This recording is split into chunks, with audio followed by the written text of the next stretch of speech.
See, student, today we are going to discuss that about the matrices, and in matrices adjoint of matrix.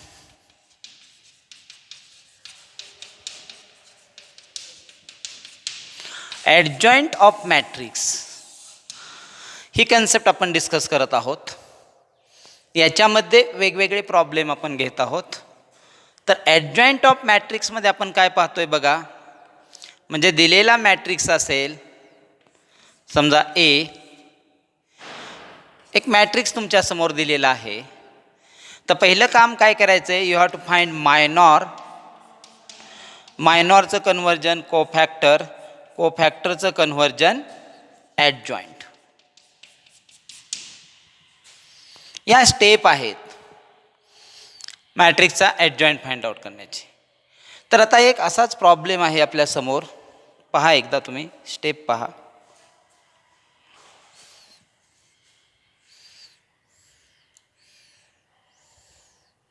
Okay, now see there is given one example in our exercise.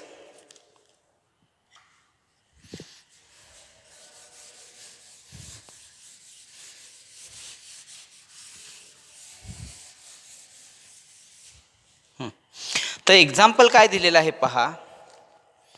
Example असं दिलेलं आहे, matrix A equal to 1 - 1 2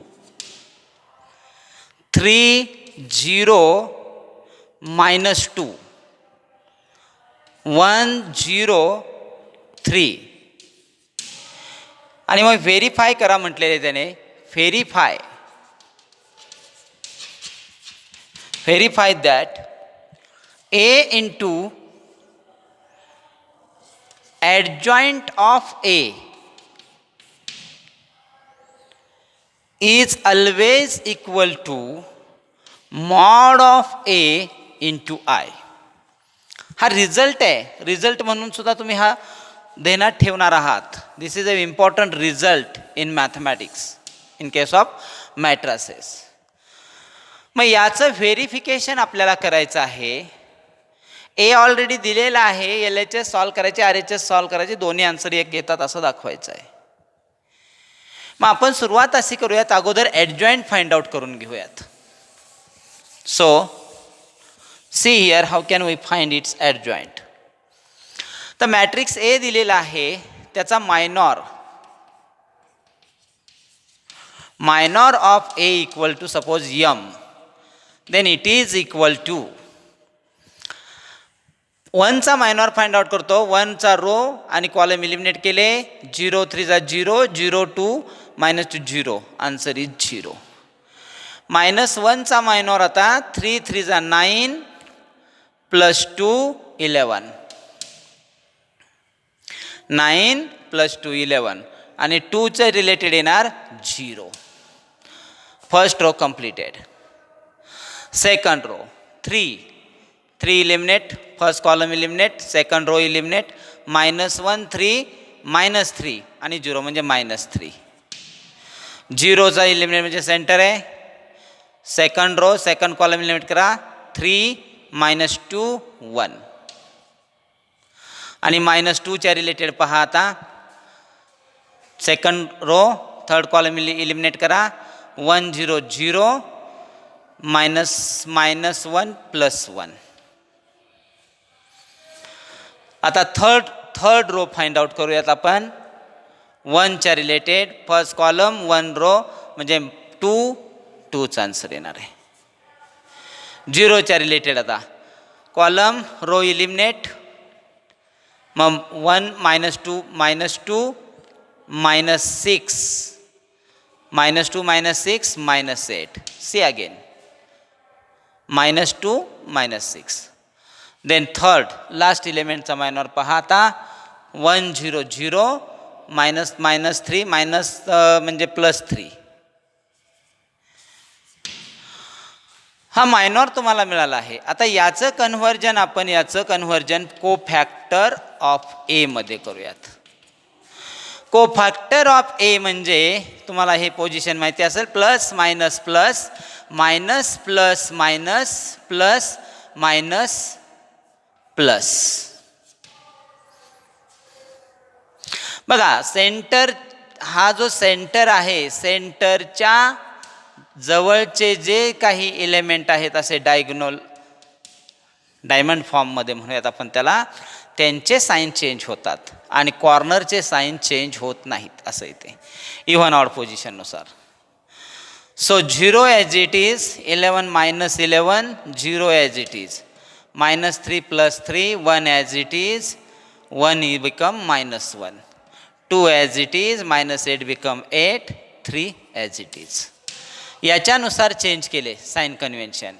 सेंटरच्या जवळ असणारे diagonally नाही, straight म्हणजे vertical लाईनला किंवा होरिझॉन्टल लाईनला, सेंटरमधून व्हर्टिकल लाईन जाते, होरिझॉन्टल लाईन जाते, त्या दोन्ही लाईनवरती असणाऱ्या एलिमेंटचे साईन चेंज होतात, कॉर्नरचे चेंज होत नाही, डायगोनलवरचे चेंज होत नाही तो असे. मग आता याचा ट्रान्सपोज घेतला तर ॲडजॉईंट ऑफ ए मिळणार आहे आणि तो काय मिळत आहे पहा, 0 -11 0, 3 1 -1, 2 8 3.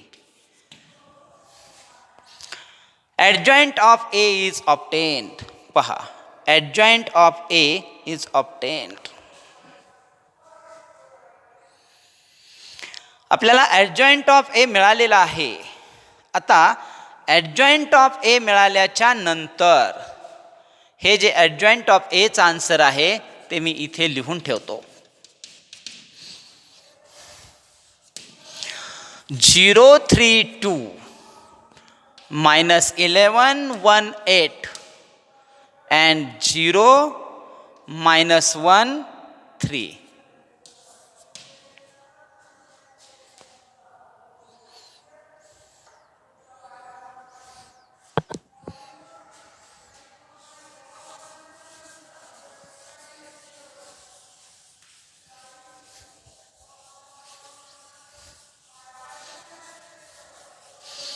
आता यानंतरनं ज्या रिलेशनचं प्रूफ आपण लिहिणार आहे त्या रिलेशनबद्दल विचार करूयात.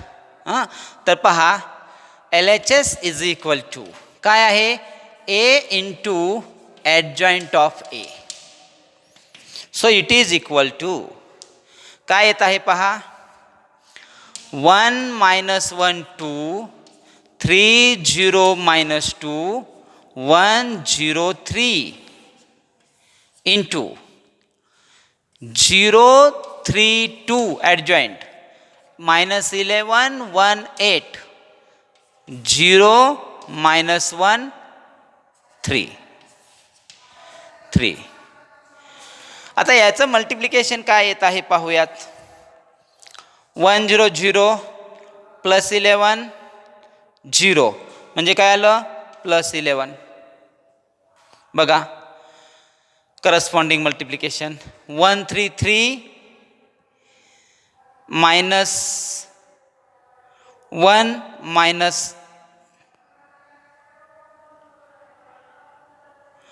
-1 and then -2 -3 म्हणजे 3 -3 0. बघा परत एकदा, 3 -1 -2, -1 -2 become -3, +3 0, again 2 -8 +6, 2 -8 +6 म्हणजे 6 + 2 8, 8 -8 0.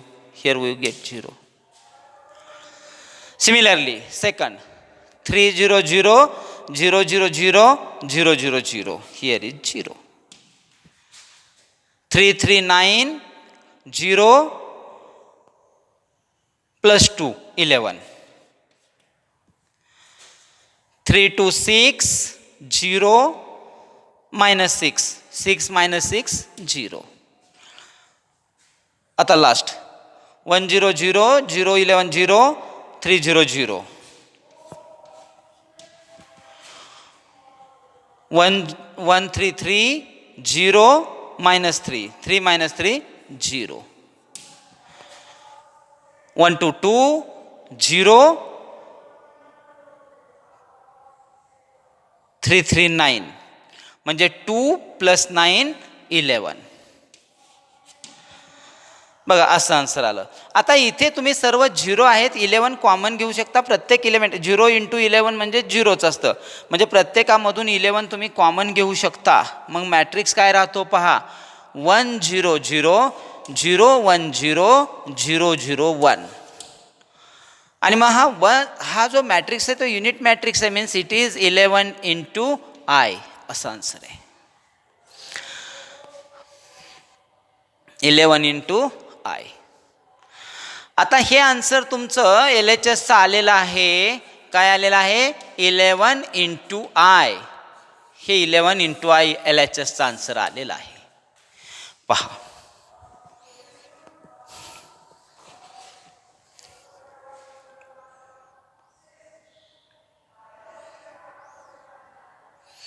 आता यानंतर RHSचा आन्सर पाहून फाइंड आउट करूयात आपण. RHSचा आन्सर फाइंड आउट करूयात.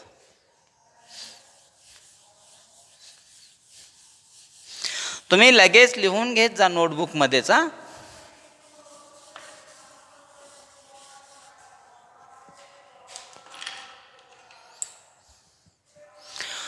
आता RHS काय होते आपली, प्रूव्ह दॅट साठी जे रिलेशन व्हेरीफायसाठी होतं ते mod of A × I. Mod of A इथं आहे, याचा डिटर्मिनंट फाइंड आउट करा. म्हणजे 1 ×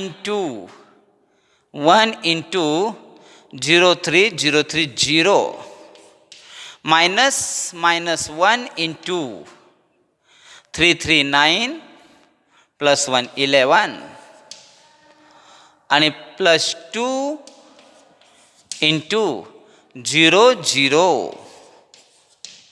So see here what happen. या डिटर्मिनंटचा आन्सर इथे लिहिलेला आहे. मग ते आन्सर आता लिहिल्यानंतर काय येत आहे पहा, डिटर्मिनंटचा आन्सर फाइंड आउट केल्यानंतरनं हे 0 झालं, म्हणजे 11 × I. मग इथे जर तुम्ही आता पाहिलं तर RHSचं आलेलं आन्सर सुद्धा 11 × Iच आहे. LHSचा आन्सर आणि RHSचा answer both are same. Therefore LHS = RHS and proof is completed. Result is verified. पहा, रिझल्ट आपण व्हेरीफाय केला आहे. अतिशय महत्त्वाचा रिझल्ट आपण इथे व्हेरीफाय केलेला आहे आणि तो कोणत्याही मॅट्रिक्ससाठी फॉलो होतो. काय रिझल्ट सांगितला बघा, ॲडजॉइंटच्या रिलेटेड.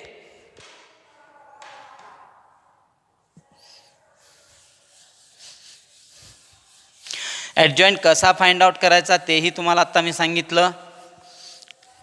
आणि आता ॲडजॉइंटचा रिझल्टही आपण आत्ता पाहिला आहे. मग ॲडजॉइंटचा रिझल्ट आपण काय पाहिला पहा. Adjoint of matrix is given by if A is any matrix,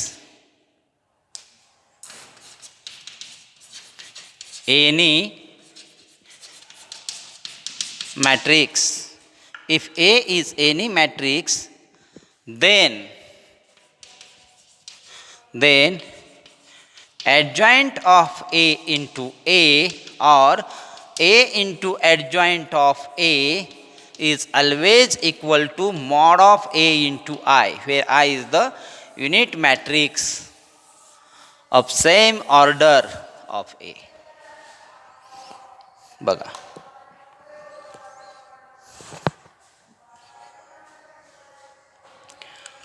तर हा रिझल्ट आपण इथे व्हेरीफाय केलेला आहे. आता एक लक्षात घ्या, आत्तापर्यंत जेवढे आपण प्रॉब्लेम पाहत आहोत यामध्ये काय काय कन्सेप्ट आपण क्लिअर केल्या.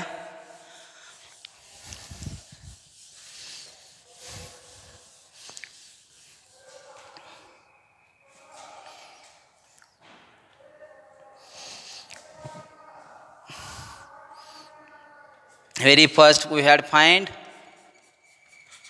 minor of matrix.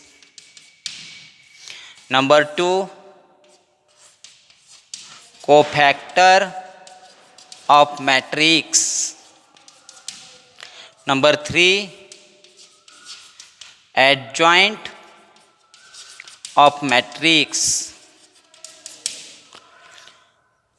This will be A, this will be M.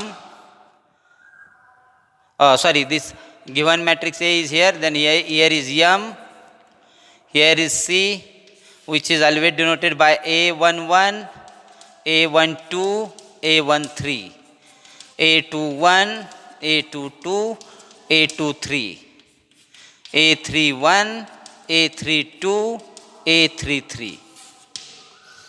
आणि मग याचं कन्व्हर्जन ॲडजॉईंट ऑफ एमध्ये होतं. या 3 स्टेप महत्त्वाच्या आहेत ॲडजॉईंट फाइंड आउट करण्यामध्ये. So remember that.